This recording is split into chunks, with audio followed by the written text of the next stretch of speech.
Bien, entonces, la clase que nos ocupa, el tema que nos ocupa hoy, perdón, es la ética y los métodos de elección social. Vamos a tratar de ver algunos problemas fundamentales que tiene la ética a la hora de abordar, en general, los asuntos relacionados con las elecciones democráticas, ¿no? Pero también elecciones democráticas que se pueden reflejar en los procesos de elección de una junta directiva, de una gran empresa o de una junta de acción comunal, o la elección, por ejemplo, de un miembro de un consejo de administración o un presidente de un conjunto. Es decir, son una serie, un conjunto, una copropiedad, ¿no? No solamente estamos hablando de procesos de elección de un presidente, de un parlamentario, de un diputado, de un concejal, de un alcalde, ¿no? Sino que en cualquier escenario en el cual nosotros tengamos que elegir a una persona de varias opciones, pues nos enfrentamos a unos problemas que son centrales y que la ética debe enfrentar, ¿no? Debe entender o debe enfrentar. Entonces, este es más o menos el propósito de la clase de hoy, ¿no? La ética, pues, como ya vamos a ver, tiene enormes desafíos en este problema, en tanto que los procesos de elección de grupos frente a unas alternativas está seriamente contaminado o perturbado o influenciado por factores externos que están relacionados con la corrupción, la manipulación, la entrega de dádivas, el nepotismo, o sea, la inclusión de la familia en negocios de todo tipo, beneficios de todo tipo, el nepotismo, esto es importante, el clientelismo, es decir, la eh, manipulación de personas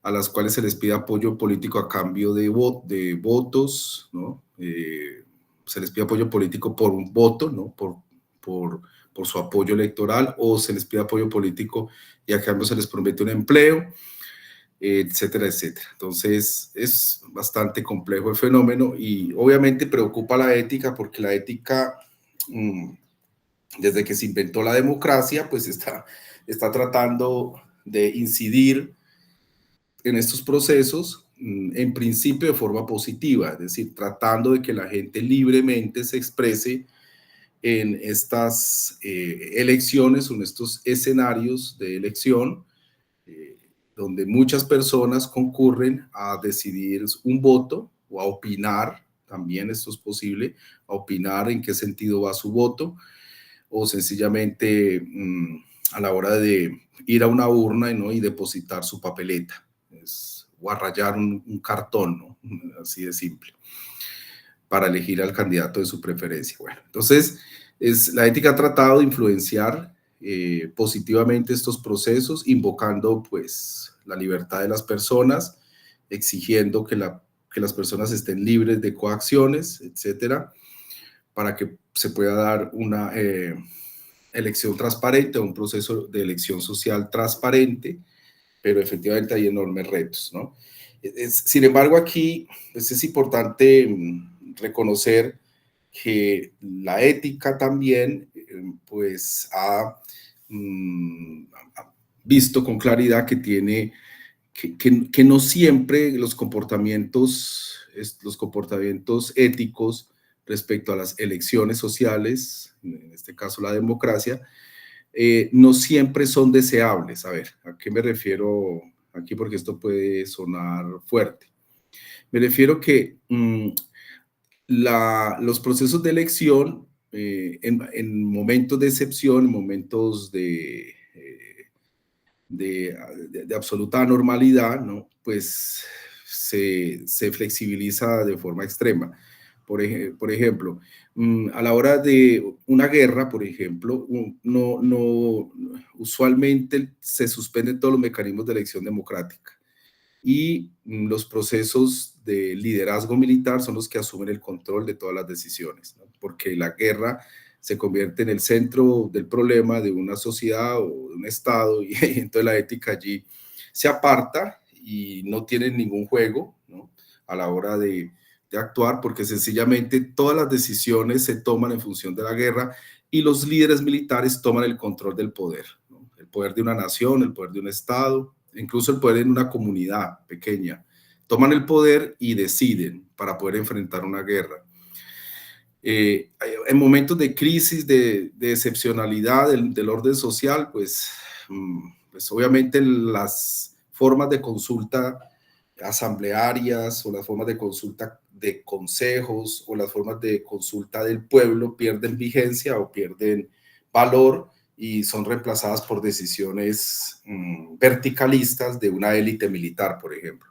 Pues allí no funciona esto. Bueno, en los otros escenarios sí, la ética trata de orientar, de iluminar los procesos de elección social, trata de imprimir valores de transparencia, valores de justicia, de igualdad, bueno, los griegos llamaban de isonomía, igualdad ante la ley, evitar presiones indebidas, la coacción, las dádivas, son duramente juzgadas las dádivas, ¿no? Desde la Grecia antigua, las dádivas eran vistas como algo negativo. Sin embargo, se declaraba públicamente que existían dádivas, ¿no? Se decía sin ningún reato, y se sometía a discusión. Claro, cuando una persona daba dádivas en un proceso de elección, era usado ese argumento, ese hecho corrupto, era usado en contra de las personas que obviamente cometieron este crimen, ¿no? De dar dádivas por votos.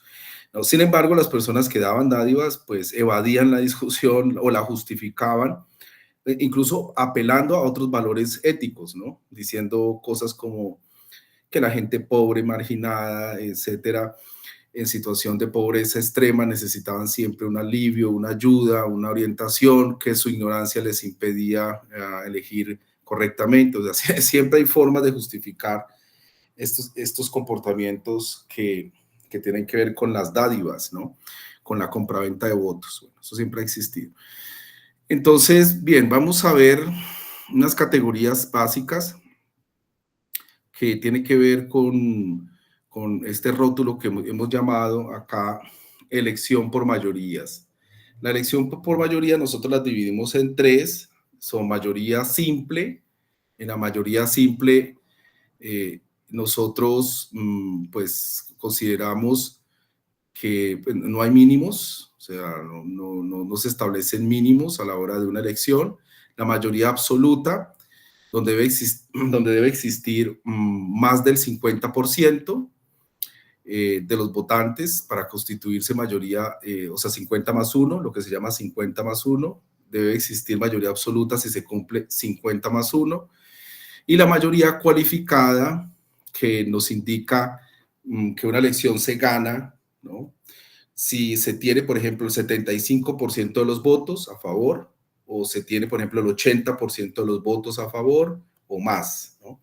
Eso es otra manera de mencionar, de decir o de hablar de la mayoría cualificada, eso es la expresión mayorías ponderadas o mayorías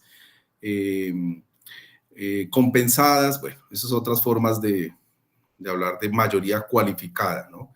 Entonces, aquí en la tablita que les aparece abajo hay un resumen de estas mayorías, ¿no? Que nosotros tenemos. Por ejemplo, si hay una elección y de entre tres alternativas de 25 personas que están votando, vamos a tener en una opción A 12 personas que votaron, en la opción B tenemos 10 personas que votaron y en la opción 3 tenemos, opción C, perdón, tenemos 3 personas que votaron por esa alternativa. Como pueden ver, la mayoría simple pues nos está indicando que el ganador es la opción A porque obtuvo 12 votos. O sea, obtuvo la mayoría de los votos y esto es a lo que llamamos mayoría simple, ¿no? En mayoría absoluta, como no se obtuvieron más del 50, el 50 más 1, perdón, mayoría absoluta, pues obviamente no se cumple con ese criterio y ni menos se cumple con el criterio de mayoría cualificada. Solamente aquí se cumple el criterio de mayoría simple, ¿no? Entonces, dependiendo de las complejidades de lo que se esté decidiendo, pues hay sociedades o hay organizaciones que determinan qué mecanismo de elección por mayorías es el que van a usar, ¿no? Por ejemplo, en consejos, en asambleas, en parlamentos, en organizaciones donde hay una alta tensión de intereses, usualmente se usa la mayoría cualificada. Es decir, las personas deben reunir un porcentaje relativo al 70, al 75, 80 o más por ciento de votos favorables para poder obtener una alternativa. No se puede, pues, no se pueden conformar con una mayoría simple. Hay, por supuesto, decisiones que requieren mecanismos mucho más fáciles, con mayor celeridad, porque el asunto, la materia sobre la cual se está juzgando o se está debatiendo requiere rápidamente una salida, una reacción inmediata, con una economía del debate público absolutamente eficiente. En ese caso se opta, por ejemplo, por mayorías absolutas, es decir, solo con el 50 más 1 se considera pues que se opta por una decisión, ¿no? La decisión votada que cumpla con el 50 más 1 es la que se adopta finalmente. Eso también, por ejemplo, puede suceder en organizaciones, en parlamentos, en asambleas, ¿no? En consejos, donde se requieran tomar decisiones urgentes, estratégicas, que no pueden dar lugar a discusiones dilatadas, se toma este mecanismo, ¿no?, de decisión, ¿no? Estas organizaciones se dan estos reglamentos particulares, obviamente, para un contexto, para una clase de casos, no pueden variar, ¿no? Eso lo hacen con bastante frecuencia, pero especialmente tiene que ver con la intensidad de los cambios estructurales que se estén pidiendo, que en ese caso suelen exigir mecanismos de elección con mayoría cualificada. Cuando los tipos de cambio o de cambio de reestructuraciones son muy profundas, se opta por estas mayorías cualificadas. Cuando las decisiones son coyunturales, se enfrentan a situaciones de emergencia, de reacciones, por ejemplo, contingentes, o que son típicamente un periodo de gobierno, por ejemplo, y que se deben aprobar para que se resuelvan los problemas del día a día. Bueno, se opta por mayoría absoluta. Aquí les quiero poner un ejemplo rápido. Una reforma constitucional. Una reforma constitucional en muchos países lo que procuran es que las discusiones se desarrollen de manera tal que al final las mayorías cualificadas sean las que vayan moldeando la decisión. No fácilmente no se entrega a mayorías absolutas este tipo de decisiones, ¿no? Porque están cambiando de manera estructural la legislación de un país. Entonces se piden este tipo de cambios en de los métodos los mecanismos de elección por mayorías, perdón. Si vamos a hablar, por ejemplo, de la elección de un alcalde, la mayoría simple es suficiente.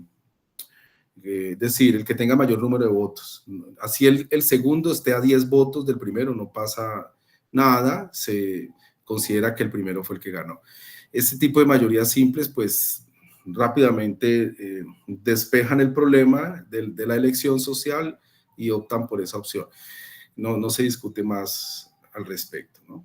Entonces, bueno, la mayoría absoluta, pues ustedes tienen muchos ejemplos al respecto. Las juntas de acción comunal, por ejemplo, funcionan mucho con mayorías absolutas.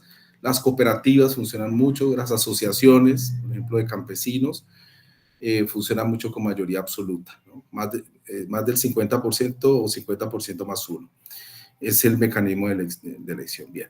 Entonces, como ustedes pueden, yo creo que ya están notando, lo que uno está viendo en todos estos tres métodos de elección es que sencillamente hay una suma de decisiones individuales en estos tres casos, pero hay una enorme dificultad para desarrollar las discusiones de los contenidos de las opciones que están en juego.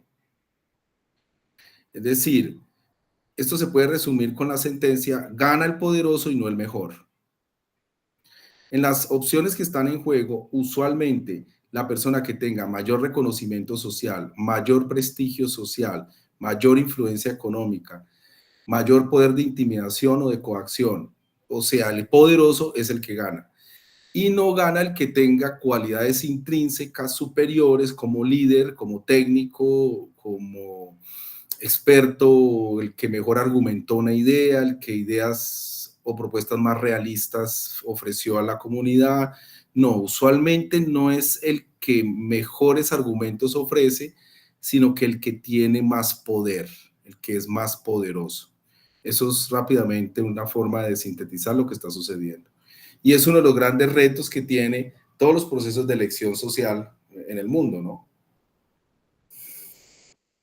Bueno, y la otra situación que ya les anticipé es que la ética no puede orientar el proceso de elección como le gustaría hacerlo, ¿no? Como debería hacerlo, pues el proceso de elección pues, es muy vulnerable a la corrupción, a la manipulación, a la perturbación de los electores, a la compraventa de votos, lo que ya les he dicho, y la ética allí no puede exigir niveles de autocontrol de estas personas al punto que se garantice la transparencia, ¿no? La transparencia absoluta o la autodeterminación del elector, absoluta, tampoco es posible, sino que siempre está contando con estas contingencias, con estos fenómenos, ¿no?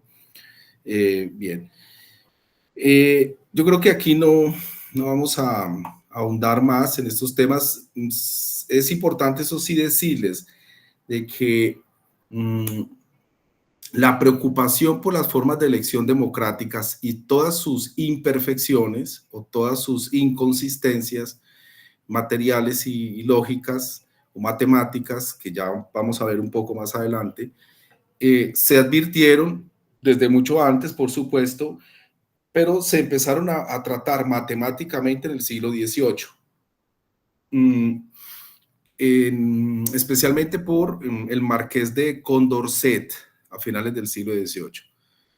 Este matemático, politólogo y filósofo muy importante en general para las ciencias sociales y humanas del siglo XVIII francés, trató de dar una solución matemática a este problema de la corrupción y de la mala calidad de los argumentos y de la, por supuesto, mala calidad de las opciones elegidas, de las alternativas escogidas. Trató de darle una solución matemática que luego motivó investigaciones en el siglo XX. Trató de hacerlo, pero obviamente con muchos límites o dificultades.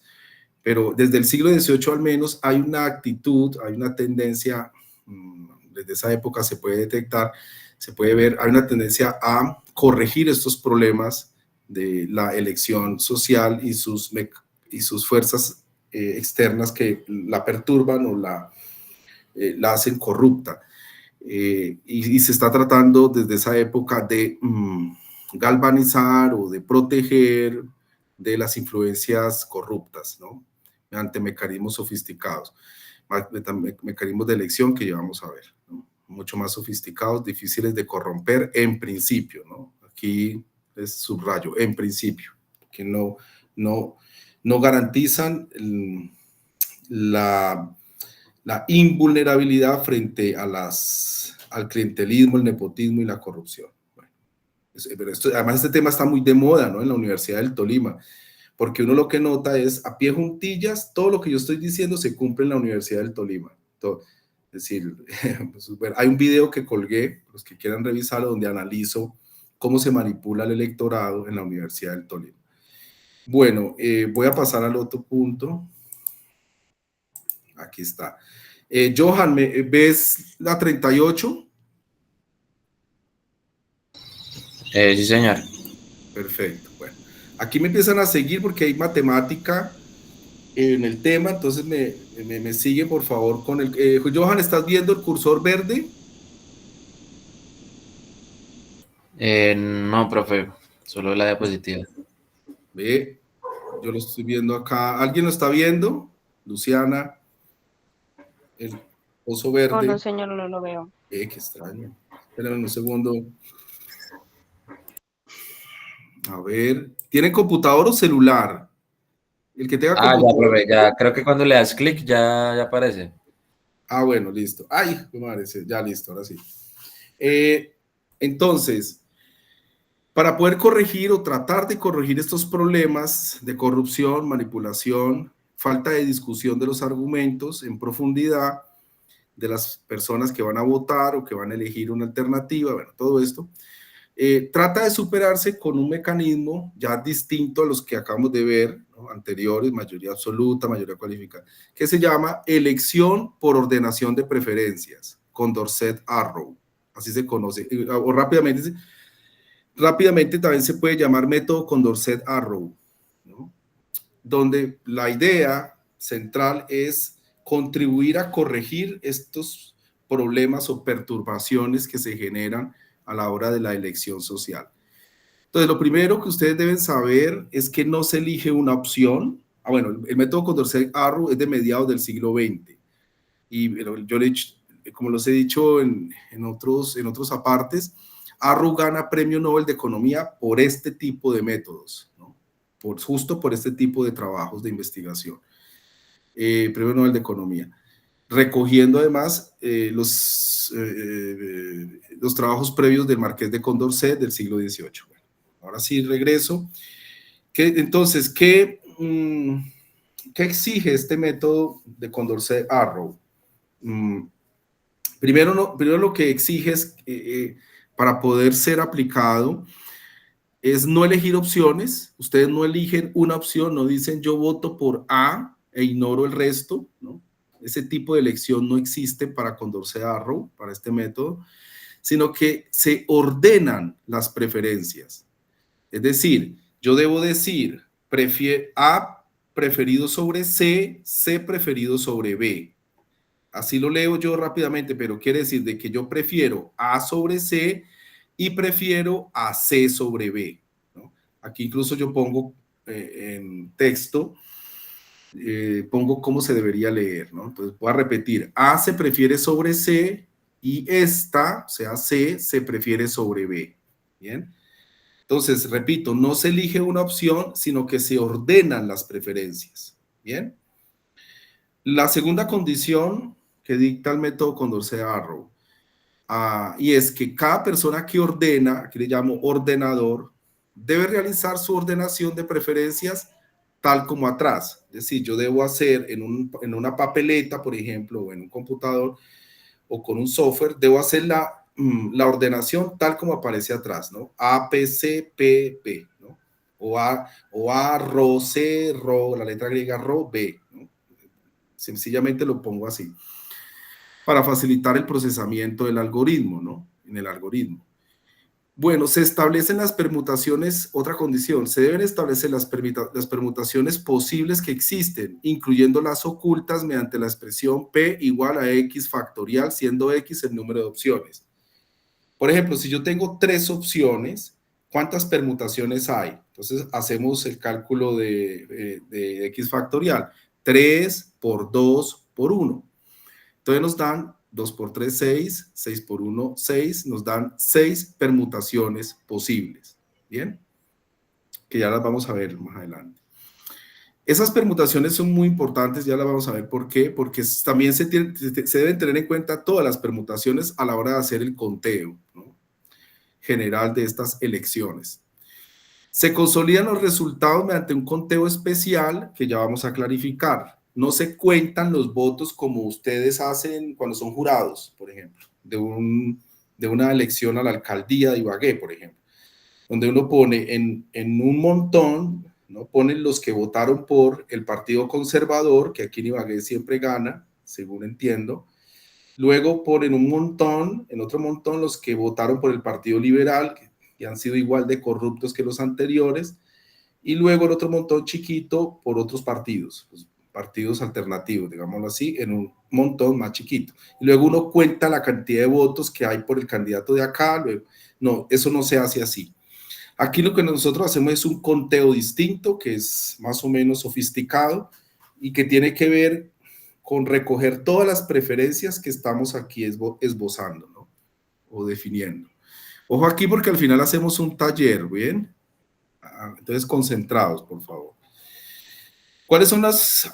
Bueno, ahora el conteo. Se determina el orden agregado o síntesis de todas las preferencias con base en lo anterior, para poder saber cuál preferencia o cuál opción fue la más preferida en conjunto dentro de todos los votantes, ¿no?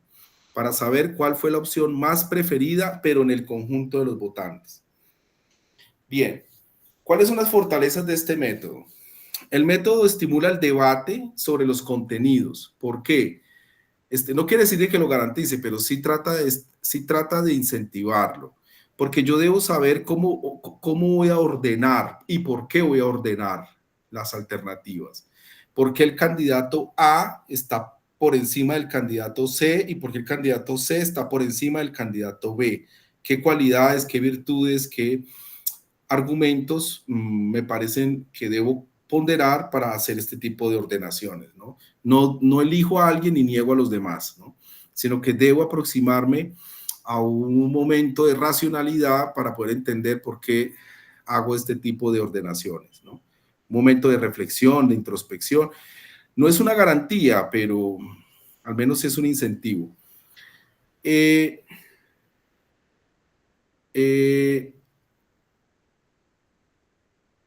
Otra manera de decir,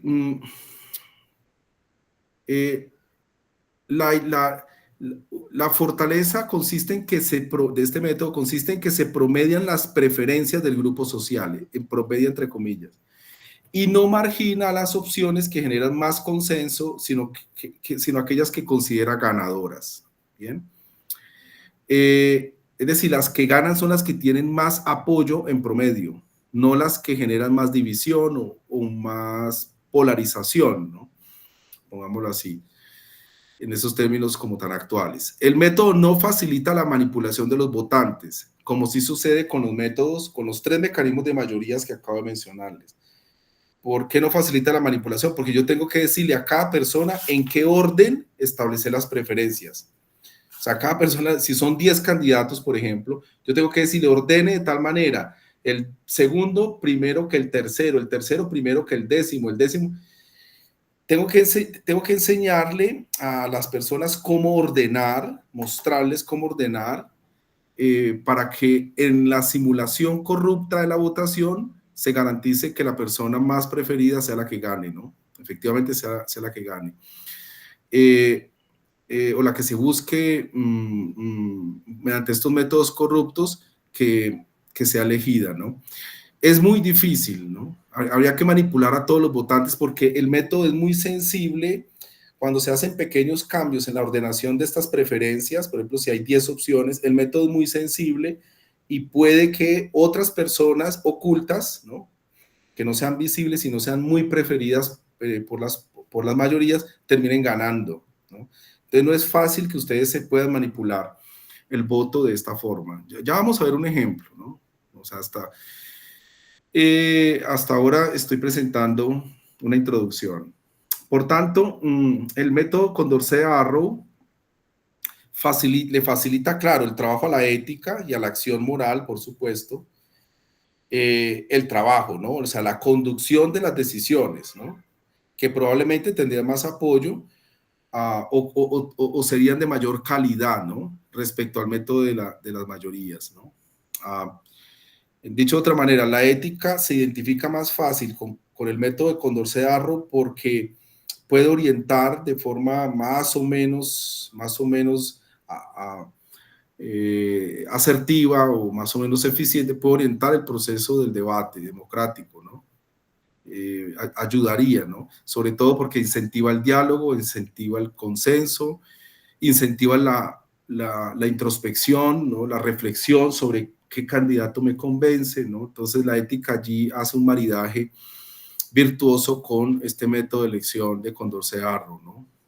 Y bueno, y también porque puede estimular, puede iluminar este incentivo que por sí mismo tiene el método, y es que Condorcet-Arrow trata de privilegiar o de darle respaldo a los argumentos de calidad, no a los argumentos del poderoso, sino los argumentos que son más razonables, mejor documentados, más realistas o más inspiradores, lo que sea, ¿no? De mayor calidad, argumentos de mayor calidad en general, y no banalidades retóricas, tratamientos superficiales, infantilizaciones del elector, ese tipo de cosas, pues en el método Condorcet-Darrow se pueden resultar castigadas, ¿no? Porque la gente se sienta a ponderar los argumentos, ¿no? Debe sentarse a ponderar los argumentos.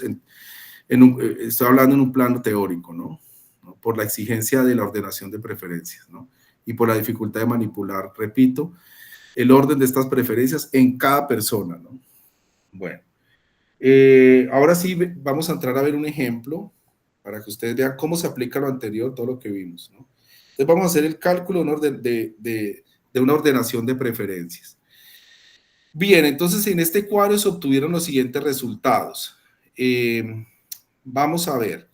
10 personas en una elección de un total de 25 personas, vamos a suponer que es una asamblea que tiene que elegir 3 opciones. Esas 3 opciones son representadas por A, B y C. Y estas 25 personas ordenaron las 3 opciones en esta elección de la siguiente forma.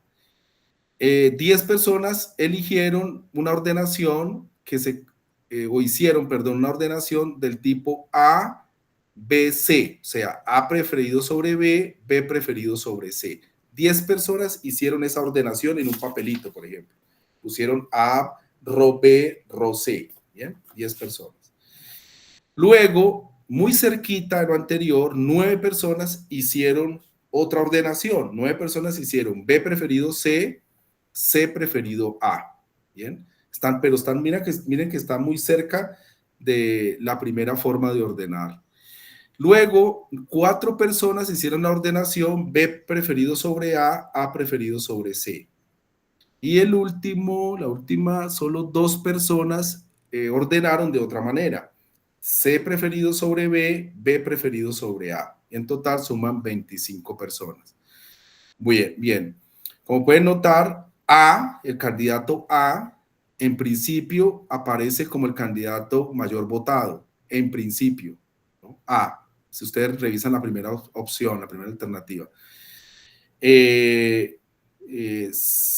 B, por ejemplo, podría ser visto como un candidato que no perdió, ¿no?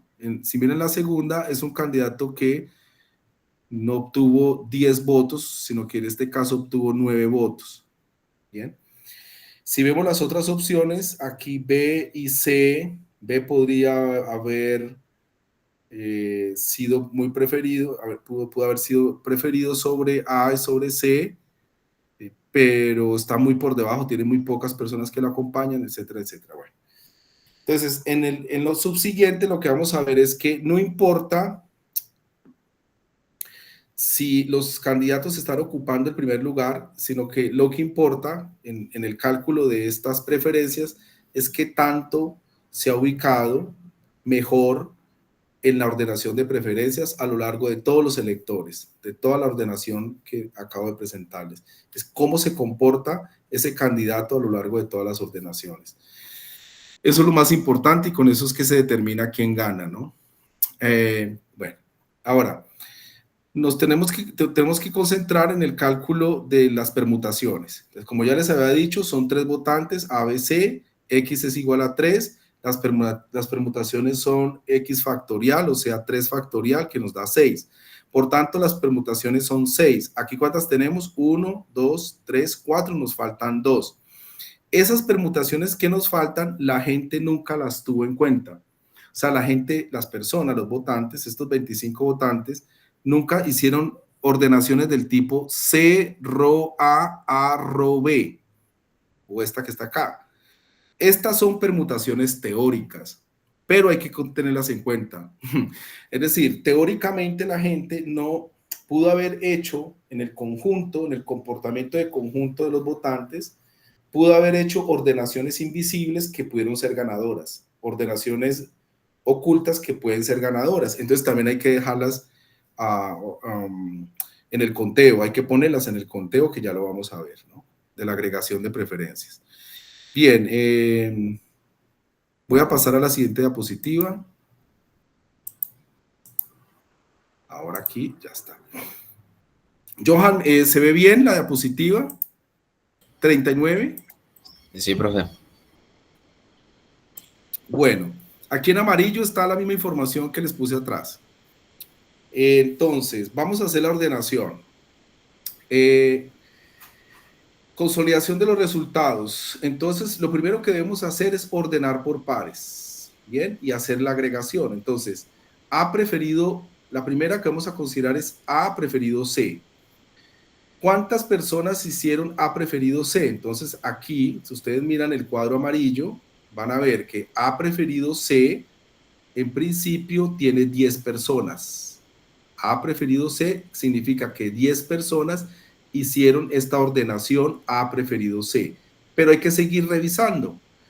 Y vamos a encontrar de que existe otro caso, A preferido C, donde acá, A preferido C, donde 4 personas hicieron esa misma ordenación, A preferido C.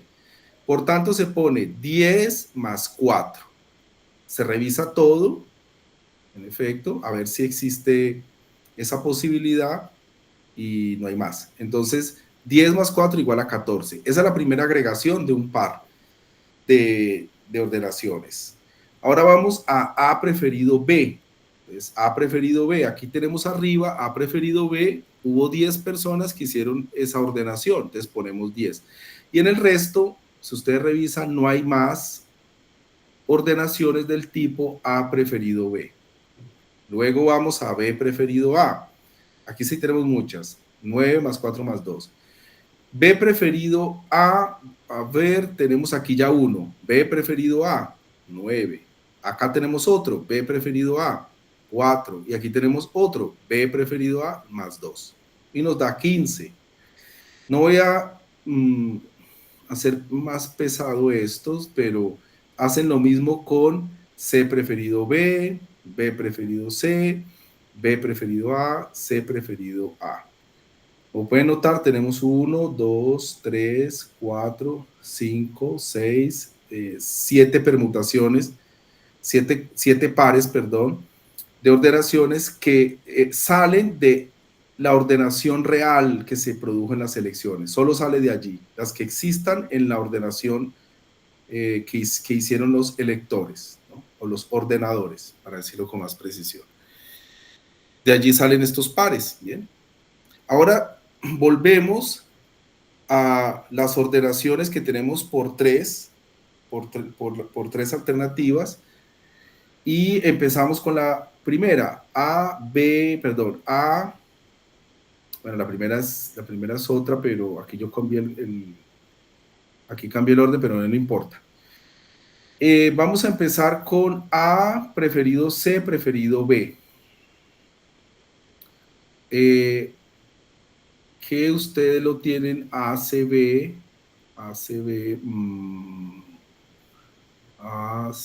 lo tienen acá, ACB, que es la ordenación teórica oculta que puede estar expresada dentro del conjunto de las elecciones, pero la gente no la vio, ¿no? Entonces la ponemos aquí, ACB. Entonces, A preferido C, ¿cuántos fueron A preferido C? A preferido C, aquí está, fueron 14, entonces ponemos 14. Luego vamos a C preferido B. ¿Cuántos hicieron C preferido B? C preferido B hicieron 2, esa ordenación. Entonces ponemos acá más 2. Y luego vamos a los extremos, A preferido sobre B. Entonces buscamos A preferido sobre B, está acá, A preferido sobre B, 10. Entonces ponemos más 10. Entonces sumamos 14 más 2 más 10, nos da 26. Esa es la agregación de la ordenación teórica que puede estar oculta y ganar, ¿no? Ser la ganadora. 26 es la expresión, el número producto de la agregación de todas las preferencias que se hicieron en conjunto, ¿no? En esa votación. Luego seguimos con A preferido B, B preferido C. A, B, C, que es la que se dio realmente. Es una de las que se dio realmente. Entonces hacemos el mismo conteo. A preferido B son 10. A preferido B son 10. Efectivamente aquí tenemos 10. Ponemos 10 más. Luego B preferido C. Vamos a B preferido C. Aquí está B preferido C. Nos da 23. Entonces aquí ponemos más 23. Y luego los extremos. A preferido sobre C. A preferido sobre C lo buscamos aquí. A preferido sobre C da 14. Entonces sumamos. 10 más 23 más 14 igual a 47. Ese es el número o el valor de todas las preferencias que hay contenidas en esa ordenación. Bueno, yo no voy a entrar en una repetición, voy a mostrarles solamente el ganador, que es B preferido sobre A preferido sobre C.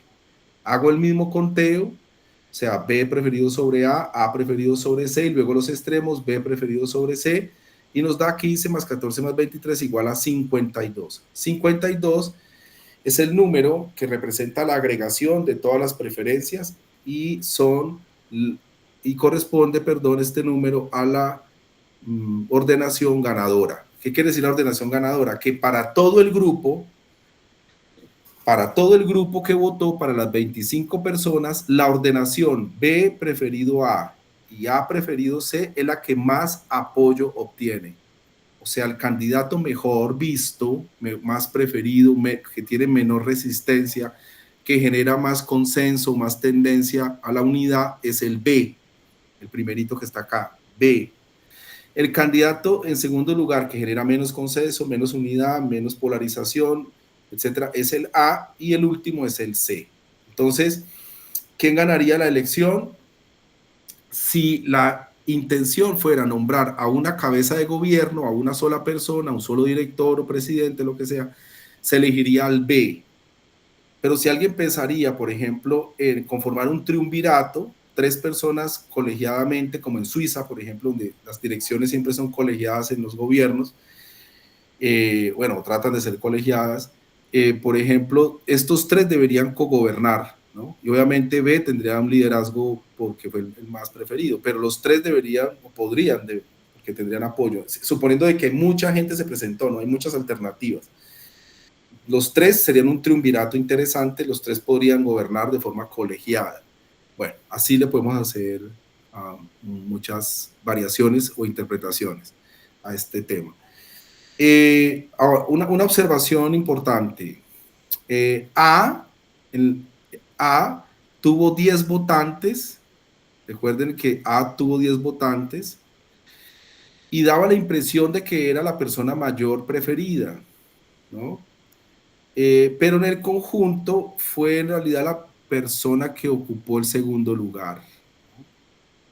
Bueno, lo paradójico de este fenómeno que yo les estoy mostrando es que si ustedes hacen en una asamblea el experimento de poner en votación a las personas por mayoría, por ejemplo, absoluta, 50 más 1, o por mayoría simple, el que tenga mayor voto, no importa.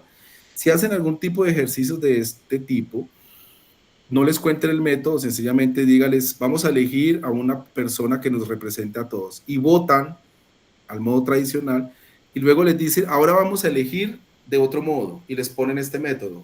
Vamos a elegir según el método Condorcet-Arrow, y ponen a la gente a hacer la ordenación. Es altamente probable, ya nos ha pasado en varias ocasiones, de que se elija a otra persona, no a la que ganó anteriormente, sino otra persona. No les puede revelar, si les revela el método desde antes, hay un sesgo cognitivo muy fuerte y la gente tiende a perturbar el ejercicio. Pero esto prueba de que, claro, los métodos de elección sí son importantes y que pueden dar lugar a serias o fuertes distorsiones de la realidad de los propios electores, ¿no? De la voluntad de los electores. Por ejemplo, en este caso hemos probado que los electores no quieren a A en primer lugar, sino que quieren es a B. Y B, si ustedes miran aquí el resultado de la tabla, B es el que mejor comportamiento tiene en la ordenación de preferencias. Está en el segundo lugar, luego pasa al primero y luego pasa otra vez al segundo lugar. En cambio, A está en el primer lugar y ¡pum! Cae al último lugar. Y luego aquí pasa al segundo y luego ¡pum! Cae otra vez al último lugar. Entonces, el método de elección por mayorías que acabamos de ver en el primer caso, puede, no siempre, pero puede perturbar enormemente la realidad de las preferencias de los electores. Este método trata de reflejar mejor estas inclinaciones o estas preferencias que tiene la gente en conjunto, ¿no? En conjunto por las personas que van a gobernarlos o que van a representarlos, etcétera, etcétera. Otra consecuencia importante que me gusta mencionar es que matemáticamente se ha tratado de buscar soluciones más sofisticadas para impedir que la gente sea corrompida, ¿no? Es decir, que sea contaminada en el proceso electoral por dádivas, por influencias nepóticas, clientelistas, por la propia coacción. Recuerden que acá literalmente a la gente la obligan a votar por 50,000 pesos o les pagan el voto o les amenazan con quitarles el trabajo, el contrato, bueno, etcétera. Ese tipo de cosas, pero no ha sido posible. Matemáticamente es muy difícil diseñar métodos porque se vuelven tan complejos, tan difíciles de entender e incluso todos, pues casi que todos serían susceptibles de algún tipo de manipulación, ¿no? ¿Cuáles son, por ejemplo, las cosas que la gente no quiere cuando hacemos estas aplicaciones en grupos, ¿no? No universitarios, por ejemplo, incluso los universitarios, pero bueno, no es común. En los grupos más populares, por ejemplo, no se entiende el proceso de conteo, no se entiende fácilmente. Y después de muchos ejercicios se empieza a comprender, y eso les genera una desconfianza. Las personas desconfían cuando el método de conteo se vuelve un poco complejo o enrevesado, ¿no? Eso les molesta. Y otra cosa que les puede molestar a la gente que no tiene mayor ilustración sobre estos temas es la ordenación misma. Ordenar, por ejemplo, 3 opciones son fáciles de ordenar, pero si ustedes tienen 5 opciones ya les cuesta mucho entender cómo ordenar, ¿no? Incluso pueden ver candidatos que no, no les queda, o sea, para ellos sería más o menos artificioso, ¿no? Ordenarlos, porque les parecen muy similares, ¿no? Entonces, matemáticamente se ha tratado de resolver este asunto, la teoría de juegos ha tratado también de resolver estos retos, de hacer impenetrable la elección democrática a la corrupción, ¿no? Frente a la corrupción, hacerla impenetrable, pero no ha podido, ¿no? E incluso han ido mucho más allá, ¿no? Bueno, efectivamente se ha demostrado, obviamente en el plano teórico, de que la democracia es en sí misma imperfecta, es en sí misma contradictoria, inconsistente, imposible de perfeccionar, por decirlo así, en el plano teórico, ¿no? Lo que efectivamente en teoría es cierto, ¿no?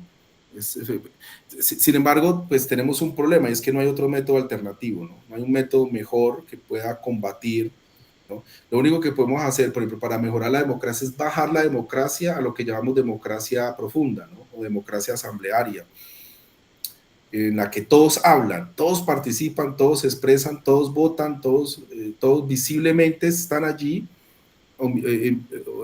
haciendo o emitiendo su opinión, debatiendo, pero eso es un caso también que se puede ver como extremo, ¿no? La democracia asamblearia o la democracia anarquista, la de David Graeber, por ejemplo, pues donde se ve claramente que es asambleísta también, ¿no? Y donde podríamos ver como el desempeño ideal de la democracia, ¿no? Democracias masivas, ya le doy la palabra, Johan, democracia en términos a escala nacional, a escalas masivas, democracia representativa, mejor dicho, lo que llamamos democracia formal, donde la gente ni debate, va y pone el voto e incluso ni va a votar. Ese tipo de democracia es muy vulnerable, muy corrupta. Bueno, Johan, ¿sí vas a decir algo?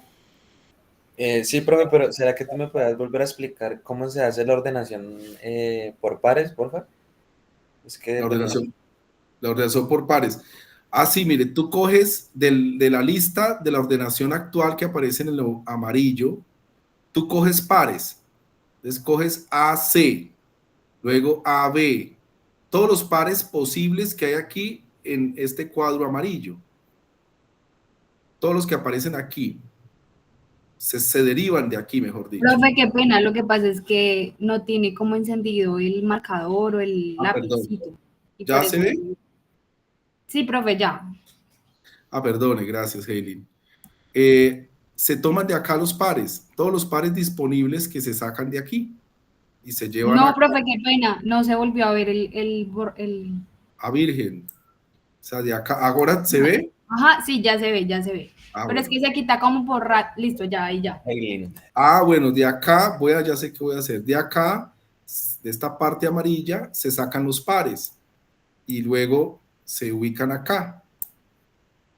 A preferido C, en realidad viene de acá. A preferido C viene de acá. Y A preferido C se calcula con 10 más 4. 10 viene de acá, A preferido C, que son 10 votantes que hicieron esa preferencia, y el 4 viene de acá, A preferido C de esta ordenación, que es 4. A preferido C. 10 más 4 da 14. ¿Claro?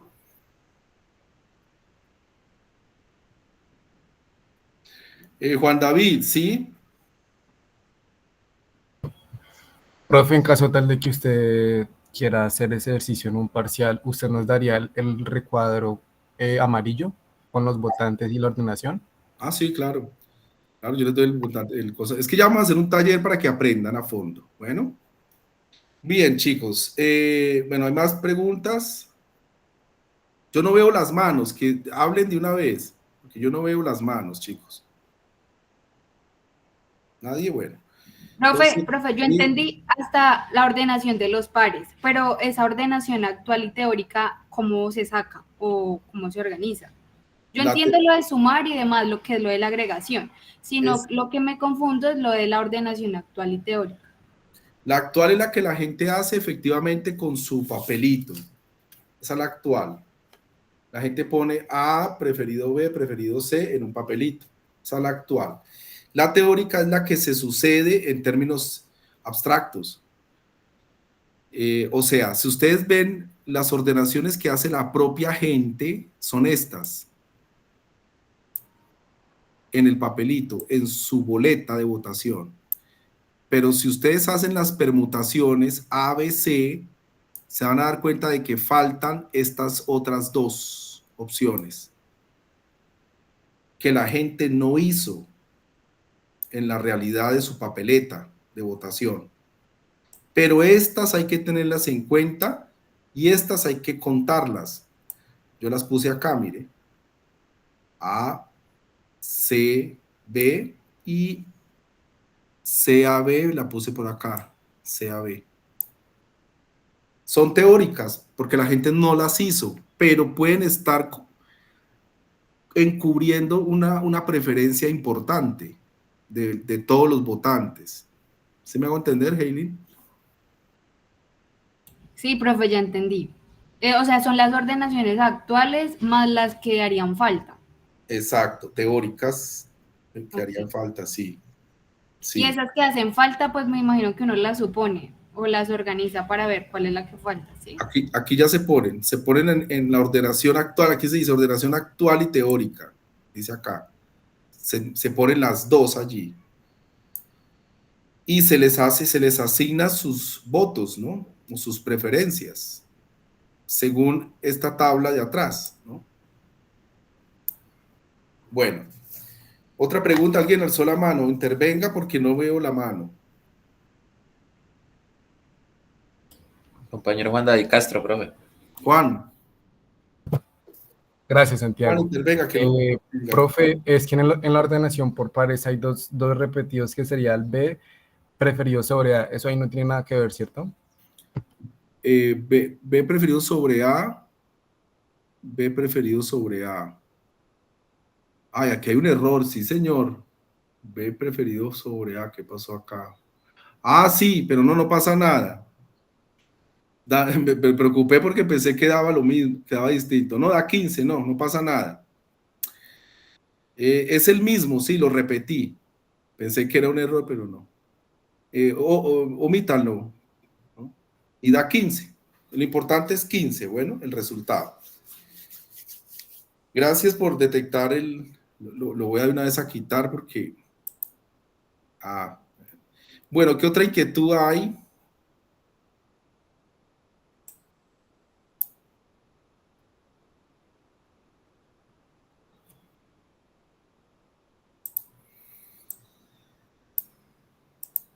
Sí.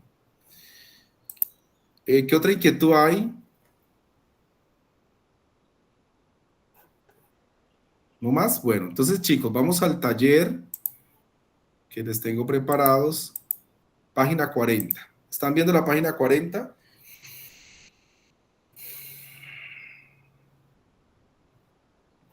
Johan. Sí, profe.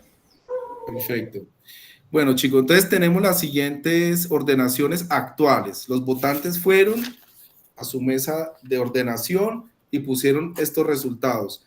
A, B, C, 23 votantes hicieron esa ordenación, 17 votantes hicieron B, C, A y así sucesivamente, y en total fueron 60 votantes.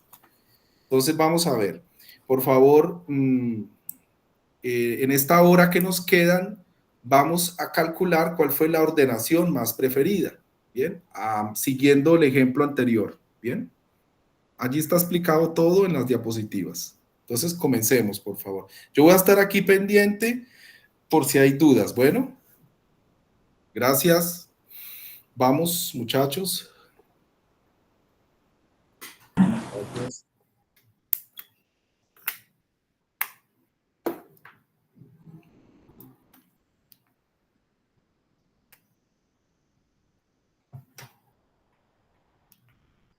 Voy a dejar de grabar porque esto lo subo a YouTube y se pierde mucho espacio. Bueno, entonces voy a dejar de grabar.